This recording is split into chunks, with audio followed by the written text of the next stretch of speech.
कि अख्तर ईमान का कुर्ता किसने फाड़ा था?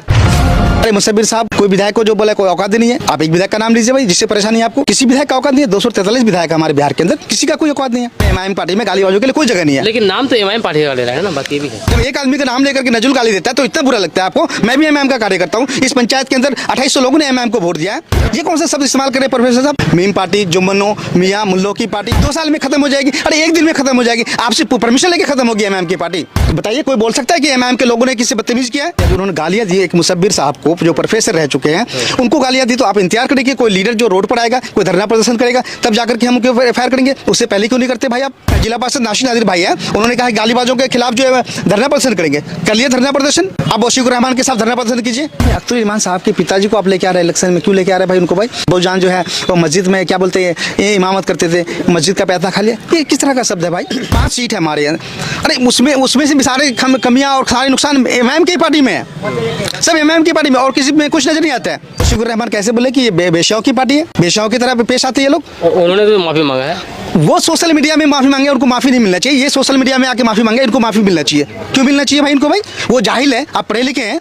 श्रीमती सोनिया गांधी जी को जर्सी गाय बोला जाता है, तब वशीकुर रहमान और मुसब्बिर साहब कहाँ चले आते हैं? जब उनको कांग्रेस की विधवा बोला जाता है तब वो कहाँ चले आते हैं? ये हमारे 5 जो विधायक हैं, एमआईएम का जो नाम है, ये हिंदुस्तान के अंदर इतना तेजी से फैला है, इतना तेजी से बढ़ रहा है, इतना हॉट है कि इनके नाम से लोग फेमस होना चाहते हैं। एमआईएम को खूब बदनाम किया जाए क्योंकि वो कम टाइम में बहुत ज़्यादा ऊपर तक पहुंच चुके हैं। क्या हम पैगंबर और क्या हम गौतम कृष्ण के रास्ते पे चल रहे हैं? कोई गाली देता है तो उसका मतलब ये नहीं है उस गाली का जवाब गाली से दिया जाए। इस तरह के जो गाली दिया एक पढ़े लिखे व्यक्ति को, मुसब्बिर साहब को, तो ये बहुत ही शर्मनाक है। ये विधायक का बोले क्या औकात है? तो भाई विधायक जी का कोई औकात नहीं है तो आप इलेक्शन बार बार क्यों लड़ रहे हैं अलग अलग सिंबल में, अलग अलग पार्टियों से? हर पंचायत में ऐसे नमूने हैं। ये गाली गलौज का मामला जो पहली बार नहीं है, वो हमारे पंचायत में बहुत लोगों को गाली दिया गया है और भी पंचायत में बहुत लोगों को गाली दिया गया, लेकिन इस तरह के जो गाली दिया एक पढ़े लिखे व्यक्ति को, मुसब्बिर साहब को, तो ये बहुत ही शर्मनाक है। हम लोग उसके कभी खिलाफ नहीं, उसके खिलाफ ही हैं। हम लोग गाली गलौज वालों को हमेशा खिलाफ रहते हैं।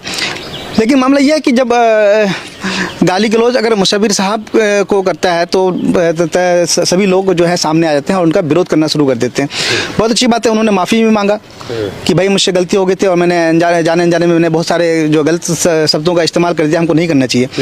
लेकिन मैं वही कहना चाहूँगा कि मुसब्बिर साहब एक प्रोफेसर हैं और वो जो सिर्फ बहादुरगंज प्रखंड ही नहीं, पूरे जिला नहीं, मुझे लगता है पूरे सीमांचल के लोग उनको जानते हैं। तो उन्होंने भी कई बार ऐसे शब्दों का जो प्रयोग किया है कि हम लोग शायद जो उनके स्टूडेंट हैं उनको भी शर्म आती होगी, और हम लोग जो सुनते हैं मीडिया के माध्यम से और फेसबुक के माध्यम से हम लोग को भी शर्म आती है। मुसब्बिर साहब, जहाँ तक मुझे जहाँ तक जानकारी है कि मैंने देखा कि 3 से 4 बार वो अलग अलग पार्टी में अलग अलग सिंबल में चुनाव वो